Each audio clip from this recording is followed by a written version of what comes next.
Hi అండి. ఈరోజు వీడియోలో మిల్ మేకర్ శనగపప్పు కాంబినేషన్‌లో మసాలా పెట్టి కర్రీ చేసి చూపిస్తున్నానండి. ఇది మీకు కొంచెం డిఫరెంట్ అనిపించొచ్చు. కర్రీ టేస్ట్ నిజంగా చాలా చాలా బావుంటది. రైస్‌లోకైనా, రోటీ, చపాతీ ఎందులోకైనా సూపర్‌గా తినేయొచ్చు.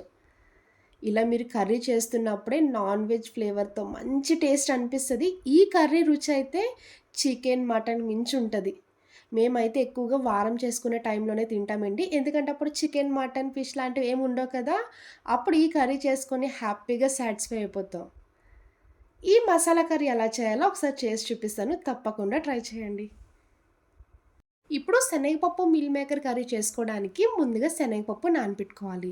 నేనైతే ఒక కప్పు వరకు శనగపప్పు తీసుకున్నానండి. ఇలాంటి ఒక బౌల్‌లో శనగపప్పు వేసుకొని శుభ్రంగా వాష్ చేసుకున్నాక ఒక 2 గంటల సేపు నానపెట్టుకోవాలి.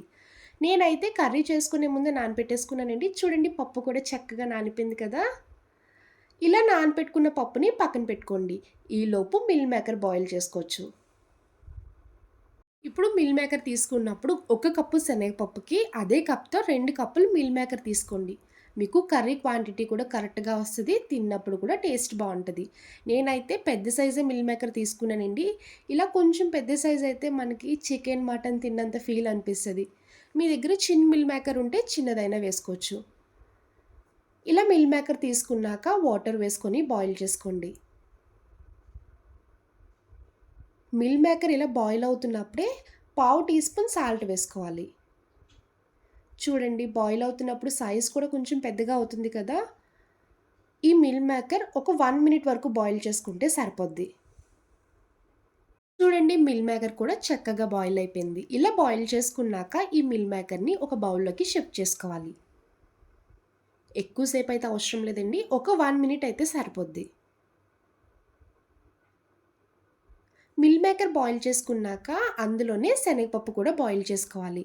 ముందుగా నానబెట్టుకున్నాం కదండీ! శనగపప్పు నానబెట్టుకున్నది మొత్తం వేసేసుకున్నాక ఒక గ్లాస్ వాటర్ వేసుకోండి. ఈ శనగపప్పు ఒక 50% కుక్ అవ్వాలి.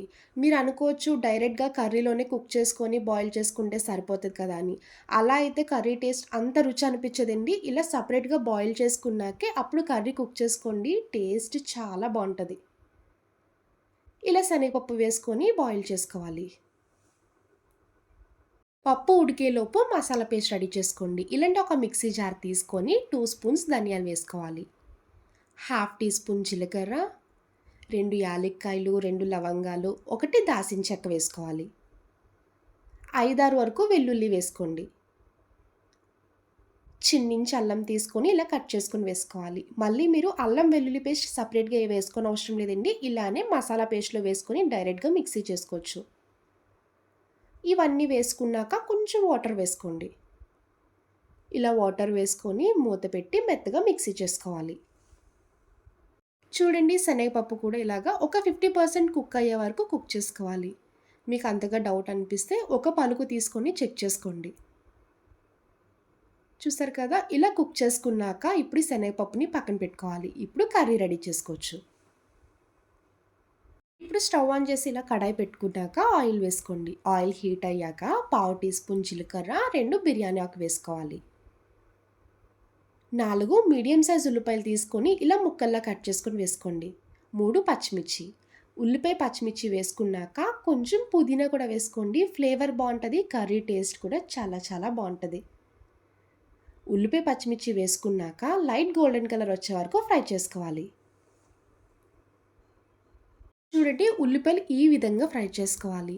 ఇప్పుడు ముందుగా కుక్ చేసుకున్న శనగపప్పు, మిల్ మేకర్ కూడా వేసుకోండి. వాటర్ లేకుండా ఉత్తి శనగపప్పు ఒకటే వేసుకోవాలి. ఆ మిగిలిన వాటర్ కర్రీ బాయిల్ అవుతున్నప్పుడు వేసుకుంటాం కదండీ! అప్పుడు యూజ్ చేసుకోవచ్చు. మిల్ మేకర్ వేసుకున్నప్పుడు కూడా వాటర్ కంప్లీట్‌గా పిండేసుకొని అప్పుడు వేసుకోండి.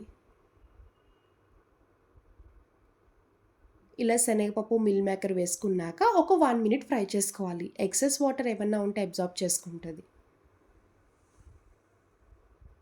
ఇలా ఫ్రై చేసుకున్నాక ఇందులో ఇప్పుడు పావు టీ స్పూన్ పసుపు వేసుకోండి. మీరు కారం ఎంత తింటారో దాన్ని బట్టి స్పైసీనెస్ చూసుకొని కారం వేసుకోవాలి. నేనైతే 1.5 స్పూన్ వేసుకుంటున్నానండి. హాఫ్ టీ స్పూన్ ధనియాల పొడి, ఇంకొక half teaspoon chicken masala వేసుకోండి. ఇలా ఇవన్నీ వేసుకున్నాక మొత్తం కలిసేలా కలుపుకోవాలి.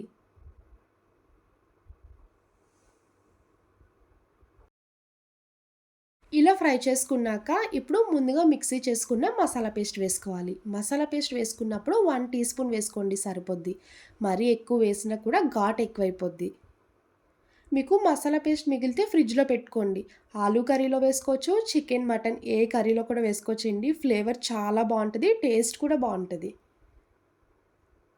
మసాలా పేస్ట్ ఎప్పుడు ఈ టైంలోనే వేసుకోవాలి. ముందుగా వేసుకొని ఫ్రై చేస్తే అడుగంటుతది. మసాలా పేస్ట్ వేసుకున్నాక ఒకసారి కలుపుకొని ఇప్పుడు వాటర్ వేసుకోండి. వాటర్ వేసుకున్నప్పుడు మాత్రం శనగపప్పు బాయిల్ చేసుకున్న వాటర్ ఉంది కదండీ! ఆ వాటర్ వేసేసుకోవాలి. నేనైతే ఆనియన్స్ ఫ్రై చేస్తున్నప్పుడు ఆల్రెడీ కొంచెం సాల్ట్ వేసుకున్నానండి. ఇప్పుడు కొంచెం వేసుకుంటున్నాను చూసుకొని. మీరు పసుపు, కారం వేసుకున్నారు చూడు ఆ టైంలో వేసుకుంటే సరిపోద్ది. ఇలా సాల్ట్ వేసుకొని ఒకసారి కలుపుకున్నాక ఒక 5 మినిట్స్ వరకు బాయిల్ చేసుకోవాలి. కర్రీ కంప్లీట్‌గా రెడీ అయిపోద్ది. ముందుగానే మిల్ మేకర్, శనగపప్పు కూడా కుక్ చేసుకున్నాం కదండీ! ఎక్కువ టైం అయితే తీసుకోదు. ఒక 5 నిమిషాలయితే సరిపోద్ది. లాస్ట్ ఇంకా కర్రీ కంప్లీట్‌గా రెడీ అయిపోతుందనగా మీరు కొంచెం కొత్తిమీర వేసుకోవాలి. ఇంకా కొంచెం లైట్‌గా వాటర్‌గా ఉంది కదండీ! ఇంకొక 1 మినిట్ కుక్ చేసుకుంటే సరిపోద్ది. మీకు గ్రేవీ పల్చగా కావాలనుకుంటే ఈ టైంలో దించేసుకోవచ్చు. ఇంకా కొంచెం థిక్ గ్రేవీ కావాలనుకుంటే ఇంకొక 1 మినిట్ కుక్ చేసుకోవాలి. ఇలా కర్రీ కుక్ చేస్తున్నప్పుడే మీకు నాన్ వెజ్ కుక్ చేస్తున్నట్టు స్మెల్ వస్తదండి. ఈ కర్రీ తప్పకుండా ట్రై చేయండి. మళ్ళీ మళ్ళీ చెప్తున్నాను. ఒక్కసారి రుచి చూసాక మీరే కామెంట్ చేస్తారు చాలా బావుందని. చూడండి ఎంతో గుమగుమలాడే మిల్ మేకర్ శనగపప్పు మసాలా కర్రీ రెడీ అయిపోయింది. రైస్, రోటీ, చపాతీ, బగారన్నం ఎందులోకైనా హ్యాపీగా సూపర్‌గా తినేయొచ్చు. ఇంటికి ఎవరైనా స్పెషల్‌గా వచ్చినప్పుడు కూడా చేసి పెట్టండి. చాలా చాలా బావుందంటారు. ఇంట్లో కాయగూరలు లేనప్పుడు కూడా ఇలా హ్యాపీగా చేసుకొని తినండి. తృప్తిగా తింటారు.